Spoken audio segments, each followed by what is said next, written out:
Discuss about the nitrogenous compound. तो nitrogen based compounds के बारे में आज हम पढ़ेंगे।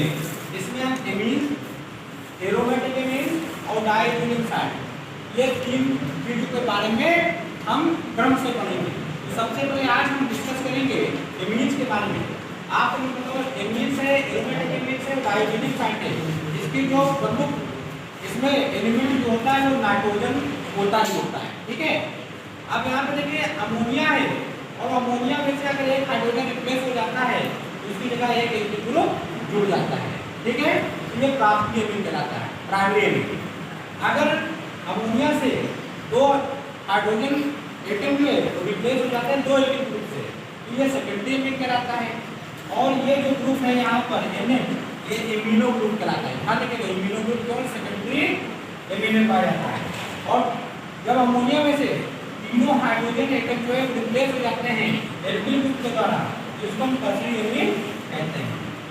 एल्किल ग्रुप का जो फार्मूला है वो आप देख रहे हैं कि CnH2n+1 है। इससे किसी प्रकार का आप एल्किल ग्रुप निकाल सकते हैं। यहाँ एक की वैल्यू आप चेंज करते जाइए, आपको क्रम से एल्किल ग्रुप प्राप्त होते जाएंगे।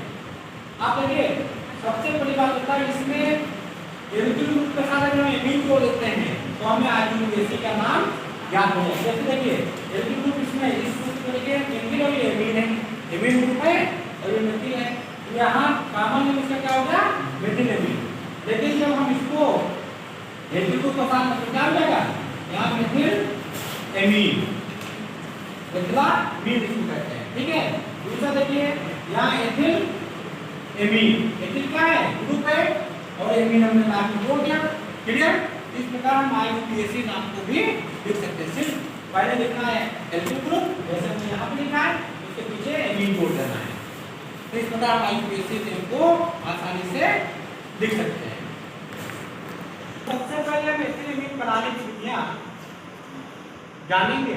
इसमें सबसे महत्वपूर्ण होगी ये दो इम्पॉर्टेंट विधि है या मेथड्स है जहाँ हम ब्रोमाइड रिएक्शन के द्वारा है। हाइमाइन ब्रोमाइड रिएक्शन क्या करते हैं, या मेथामाइड ले लेते हैं और प्लस यहाँ पर ब्रोमीन वाटर और प्लस KOH का मिश्रण लेते हैं साथ में। इन तीनों को मिलाते हैं और प्लस हम इसको हीट करते हैं तो हमें एथिल एमीन प्राप्त होती है। पोटेशियम ब्रोमाइड बनता है, पोटेशियम कार्बोनेट बनता है और जल निकलता है। और ये जो प्रक्रिया है, जो रिएक्शन है, ये हाइमाइन ब्रोमाइड रिएक्शन कहलाती है। एक्चुअली में यहाँ पर आप देख रहे हैं कि नंबर ऑफ कार्बन कितने 2 है 3 और यहाँ कितना निकलता 2 ही कार्बन है। तो यहाँ पर एक कार्बन एटम की क्या हो जाती है, कमी हो जाती है। दूसरा रिएक्शन नाइट्रो एथेन, तो देखिए नाइट्रो हो गया, ये एथेन है। तो जब हम SN प्लस कंसंट्रेट HCl के दोनों के कंबाइंड उसमें रिडक्शन कराते हैं तो हमें एथिल एमीन की प्राप्त होती है और जल निकलता है। तीसरा है एसिटामाइड के द्वारा। तो यहाँ पे CH3CONH2 के में जब हम Na+C2H5OH का मिश्रण, ये एक प्रकार का यहाँ पर रिडक्शन के लिए जरूरी एलिमेंट्स है। और दूसरा सिस्टम है कि Ni जो है पेयर का काम करता है और NiLH4 जो है तो इन दोनों के प्रेजेंस में रिडक्शन होता है और रिडक्शन के बाद एसिटामाइड किसमें चेंज हो जाता है, एथिल एमीन में और जल में, क्लियर। अब हम जो है एसिटामाइड के द्वारा जो है, सॉरी एसिटाल्डिहाइड के द्वारा, जिसको हम रिडक्टिव एल्काइलेशन भी कहते हैं, इस विधि के द्वारा क्या तैयार करेंगे, हम तैयार करेंगे एथिल एमीन को। लेट अस सी, पहले हम एसिटाल्डिहाइड ले लेते हैं, यहाँ पर CH ग्रुप है तो ये एमाइड ग्रुप है, एल्डिहाइड ग्रुप है, और हम यहाँ पे अमोनिया और हाइड्रोजन के मिक्सचर को ले लेते हैं, ठीक। तो यहाँ जो हाइड्रोजन है वो एक अपचायक का काम कर रहा है, ठीक है। और इसको निकिल उत्प्रेरक की उपस्थिति में 40 से 150 डिग्री सेंटीग्रेड तापमान पर और 20 से 150 एटमॉस्फेरिक प्रेशर पर इसको हम इस रिएक्शन करवाते हैं तो हमें एथिल एमीन की प्राप्त होती है और जल निकलता है। और इस रिएक्शन को हम स्मिट रिएक्शन कहते हैं, ध्यान रहे, बहुत इंपॉर्टेंट है। नेक्स्ट देखिए, रिडक्टिव एल्काइलेशन कहते हैं।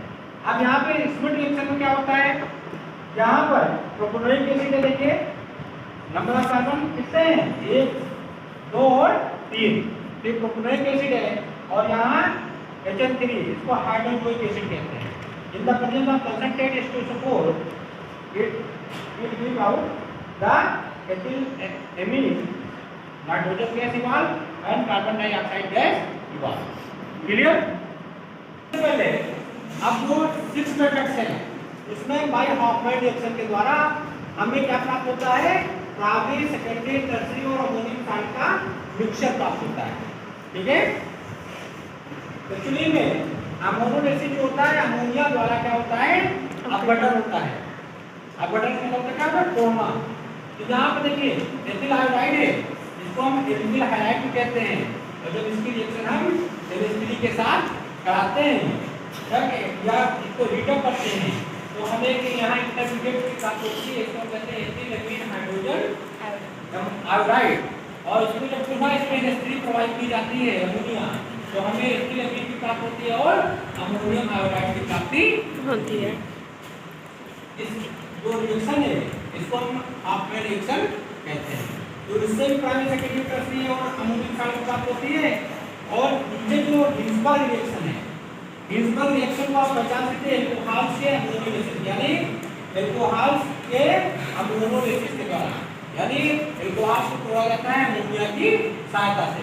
और ये जो रिएक्शन होता है इसको हम हिल्सबर्ग मेथड्स कहते हैं। और इस मेथड्स के बल पर हम प्राइमरी, सेकेंडरी और टर्शियरी एमिन्स के मिश्रण को प्राप्त करते हैं।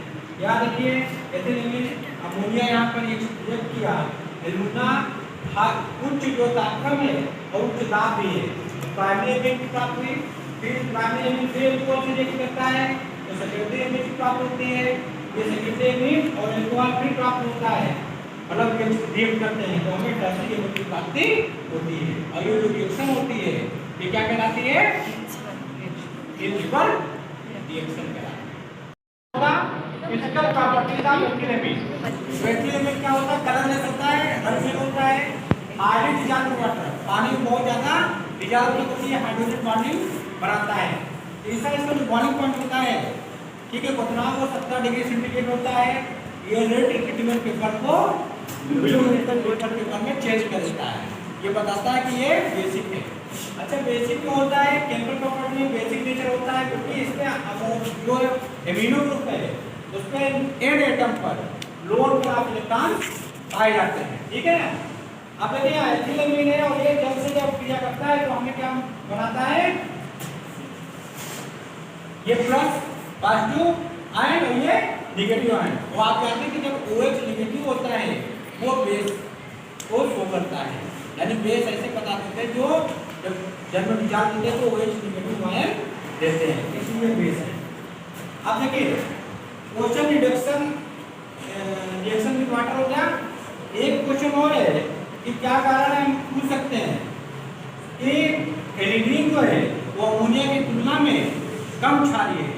उसका रीजन ये होता है कि जहाँ पर जो फेनिल समूह है वो निगेटिव आयन का दर्शाते हैं, आई नेगेटिव को, यानी इफेक्टिव से नेगेटिव को, और यहाँ अमोनिया जो है वो इसके तुलना में ज्यादा बेसिक होता है। अब सिस्टम दूसरी तरह सुनिए, इसका Kb जो कांस्टेंट होता है वो इसकी तुलना में अधिक होता है, इसलिए ज्यादा बेसिक है। यहाँ इसकी तुलना में देखिए, यहाँ पे देखिए 3 एल्किल समूह लगे हैं और यहाँ एक अमोनिया है। अगर इनके बीच में हम जो है कंपेरिजन करते हैं कि क्या कारण है कि जो टर्शियरी एमीन है वो अमोनिया से ज़्यादा बेसिक होते हैं, उसका रीजन ये होता है कि जो टर्शियरी एमीन होता है इसका Kb कांस्टेंट जो है कि वैल्यू जो होती है वो अमोनिया से ज़्यादा होती है। दूसरी तरीके से हम कह सकते हैं कि अमोनिया और टर्शियरी एमीन में एल्किल ग्रुप की संख्या सबसे ज़्यादा होती है, और जितने एल्किल ग्रुप संख्या में ज़्यादा होंगे उतना ज़्यादा उसका प्लस आई इफेक्ट होगा, यानी इलेक्ट्रॉन रिलीजिंग ग्रुप उतना ही तगड़ा होगा और वो इलेक्ट्रॉन को और स्ट्रॉन्ग बना देते हैं, यानी आसानी से OH आयन बनाने में क्या कर लेते हैं? मदद कर देते हैं। तो आसानी से OH आसानी से बना लेता है और ये OH बनाने में डिफिकल्टी महसूस करते हैं। तो ये जो है यानी टर्शियरी एमीन वो अमोनिया की तुलना में ज़्यादा बेसिक होते हैं। Yes, sir. Now we are going to separate the primary secondary and tertiary amine with the help of Hinsberg method. तो हिल्सबर्ग मेथड के सहायता से हम प्राथमिक एमिन को, द्वितीयक एमिन और तृतीयक एमिन को पहचानेंगे। सबसे पहले देखिए बेंजीन सल्फोनिल क्लोराइड है, इसमें जो प्राइमरी एमिन की तरह रिएक्ट कराते हैं यहाँ पे HCl निकलता है और हमें जो प्राप्त होता है प्रोडक्ट वो है NLP बेंजीन सल्फोनामाइड। क्लियर? और इसको इस पर से फिर फर्दर KOH यानी पोटेशियम हाइड्रोक्साइड की क्रिया कराते हैं।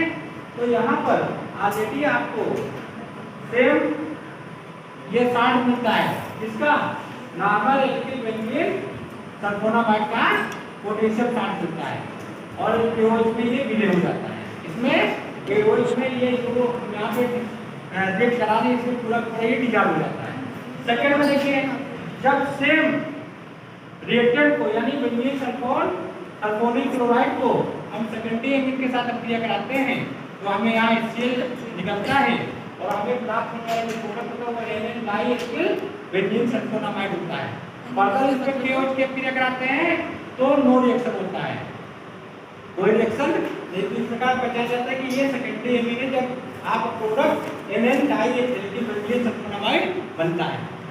और तीसरा सिस्टम है कि जब हम बेंजीन सल्फोनिल क्लोराइड को टर्शियरी एमिन के साथ रिएक्ट कराते हैं तो कोई रिएक्शन नहीं होती है। इस प्रकार हम आसानी से प्राइमरी, सेकेंडरी और टर्शियरी एमिन के टेस्ट को परफॉर्म कर सकते हैं। प्राथमिक, द्वितीयक और तृतीयक एमिन को हम कैसे पहचानेंगे उसके क्रम में कार्बोनिल एमिन रिएक्शन या आइसोसाइनाइड टेस्ट जो है बहुत ही महत्वपूर्ण है। एक्चुअली में आइसोसाइनाइड टेस्ट होता है केवल दो ही देते हैं, एक तो प्राइमरी एमिन और दूसरा क्लोरोफॉर्म। ठीक है, सेकेंडरी एमिन और टर्शियरी एमिन वो कार्बोनिल एमिन रिएक्शन नहीं देती है, ध्यान रखिएगा। अच्छा, कार्बोनिल एमिन रिएक्शन होता क्या है? जब हम प्राथमिक एमिन को क्लोरोफॉर्म और पोटेशियम हाइड्रोक्साइड के उपस्थिति में गर्म करते हैं तो हमें क्या प्राप्त होता है? Ethyl isocyanide. ऐसे क्या है? आइसोसाइनाइड। और पोटेशियम क्लोराइड की प्राप्त होती है और जल। और ये पूरा जो टेस्ट होता है ये जो है एथिल आइसोसाइनाइड को कार्बोनिल एमिन भी कहते हैं। क्या कहते हैं? Carbonyl amine. कार्बन हो गया, ये एमिन ग्रुप लगाइए, इसलिए इसको कार्बोनिल एमिन भी कहते हैं। इसकी गंध जो बड़ा बहुत ही दुर्गंध युक्त होती है। दूसरा जो रिएक्शन है प्राइमरी, सेकेंडरी और टर्शियरी एमिन को कैसे पहचानेंगे वो है half and mustard ion reaction. ये जो देखिए इसमें प्राथमिक एमिन है और ये क्या है? आपका कार्बन डाइसल्फाइड है। मर्क्यूरी क्लोराइड के साथ जब हल्का सा गर्म करते हैं तो हमें यहाँ मिलता है एथिल आइसोसाइनाइड। ठीक, क्या मिलता है? Ethyl iso. ठीक है, ये क्या लिखा है? आयोसाइनेट प्लस यहाँ मर्क्यूरी सल्फाइड मिलता है और HCl। इसकी जो गंध होती है कड़वे तेल जैसी होती है, मस्टर्ड ऑयल की जैसे। ठीक है, तो ये केवल प्राइमरी एमिन दे सकती है, सेकेंडरी और टर्शियरी एमिन इस रिएक्शन को परफॉर्म नहीं करती है। तो स्टार्ट सिर्फ रिएजेंट से एमाइन का जो निर्माण होता है एक्चुअली में जब प्राथमिक एमिन को, ठीक है, एसिटल्डिहाइड के साथ, एल्डिहाइड ग्रुप है ना, तो एसिटल्डिहाइड के साथ जब हम इसको गर्म करते हैं तो हमें एथिल एमिन की प्राप्ति होती है और इसी को हम एल्डिहाइड या सिर्फ बेस कहते हैं। ठीक है, और इसको यहाँ पे प्राप्ति होती है और ये बहुत ही इंपॉर्टेंट बेस होता है। Clear? Primary amine, secondary amine test और टर्शियरी एमिन टेस्ट को हम कैसे परफॉर्म करेंगे? On the basis of only one reagent that is known as the nitrous acid. Nitrous acid. तो देखिए जब अगर हम प्राइमरी एमिन को जब नाइट्रस एसिड के साथ गर्म करते हैं, ध्यान रखिएगा, तो हमें प्राइमरी एल्कोहल की प्राप्ति होती है और N2 गैस निकलती है, नाइट्रोजन गैस निकलती है। प्राइमरी एमिन के साथ अगर नाइट्रस एसिड हम प्राइमरी एमिन के साथ गर्म करेंगे तो N2 गैस निकलेगी। ये सिद्ध करता है कि ये जो एल्कोहल के साथ जो गैस बनेगी वो N2 है और जो आपके एमिन होगी वो प्राइमरी होगी। अब NO2 यानी नाइट्रस एसिड के द्वारा हम जो है जब द्वितीयक एमिन को गर्म करते देखिए, द्वितीयक एमिन है, सेकेंडरी एमिन और नाइट्रस एसिड। ठीक है, तो हमें नाइट्रोसो एमिन, देखो ये नाइट्रोसो है, बाकी एमिन ग्रुप है, तो नाइट्रोसो एमिन की प्राप्ति होती है और H2O। जब इसको हल्का से गर्म करते हैं ये सेकेंडरी एमिन देती है और HNO2 देगी। टर्शियरी एमिन क्या होता है बेटा? टर्शियरी एमिन तो हमें 60 मिलता है, तो प्लस और माइनस, और इसको हल्के से कम करने पर एल्डिहाइड या कीटोन की प्राप्ति होती है। तो इस प्रकार हम प्राइमरी, सेकेंडरी या टर्शियरी एमिड को आसानी से पहचान सकते हैं ओनली वन रिएजेंट HNO2 के आधार पर।